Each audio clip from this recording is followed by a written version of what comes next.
Ladies and gentlemen, welcome to Chanel Jasmine, the best novel Chanel for romantic stories. Hai guys, selamat datang di channel Jasmine, channel terbaik untuk menyimak novel-novel romantis. Mohon dukung channel ini dengan subscribe, like dan share video-video yang ada di channel ini. Terima kasih.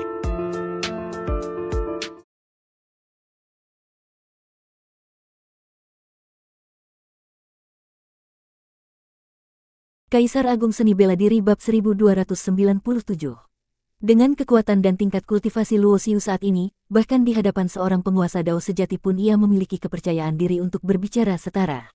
Oleh karena itu, saat tiba di alam Suan, ia tidak berusaha menyembunyikan keberadaannya sama sekali dan langsung mengendarai cakram Dao abadi melintasi angkasa. Tak hanya itu, lokasi pendaratannya pun adalah kota terbesar di seluruh alam Suan, yaitu kota Suan Dao. Kota ini adalah tempat suci alam Suan, pusat kekuatan resmi dari klan Suan, mirip dengan kota Dewa Qingtian di langit atas atau kota kuno Dahuang di alam Huang.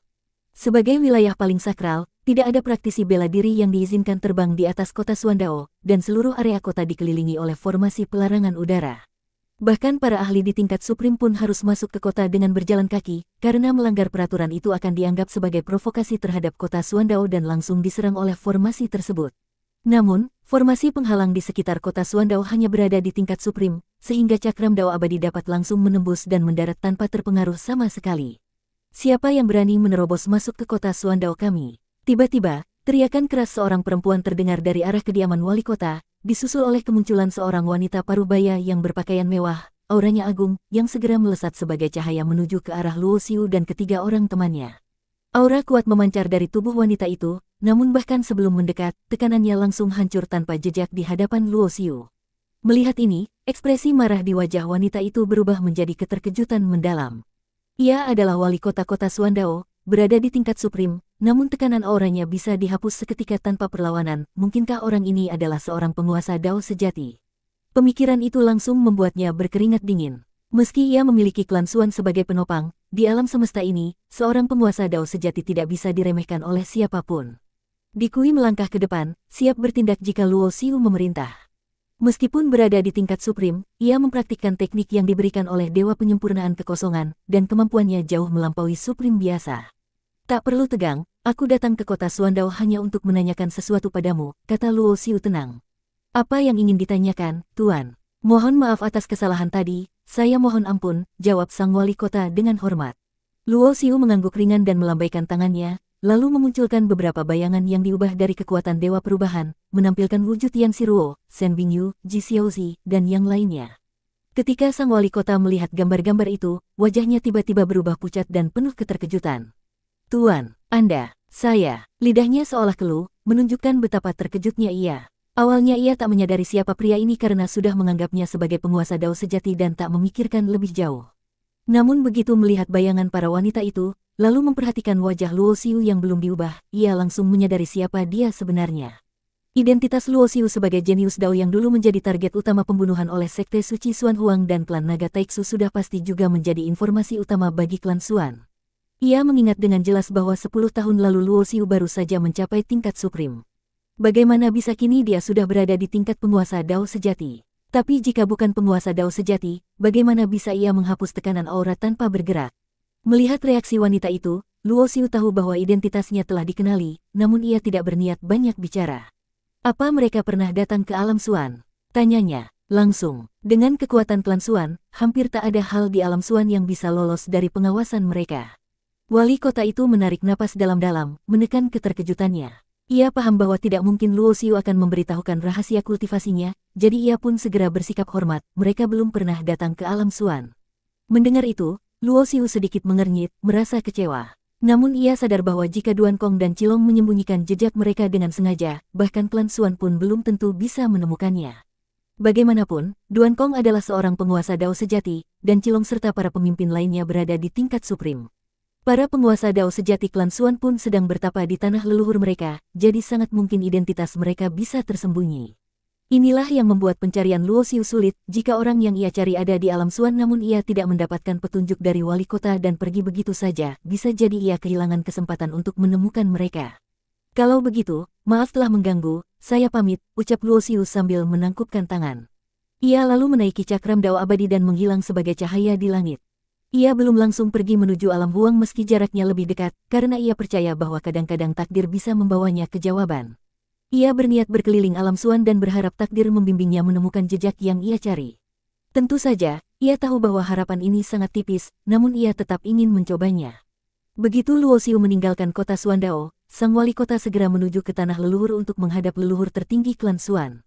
Setelah mendengar laporan itu, salah satu leluhur di tingkat Dao langsung terkejut dan membawanya menghadap penguasa Dao sejati Suan Su, tokoh puncak yang bahkan para leluhur Dao pun tak bisa sembarangan menemuinya tanpa alasan besar atau undangan resmi. Namun, kabar yang dibawa wali kota Suandao terlalu mengejutkan, sehingga mereka yakin ini harus segera dilaporkan. Suan Naer, kau yakin pria yang kau lihat itu adalah Luo Xiu?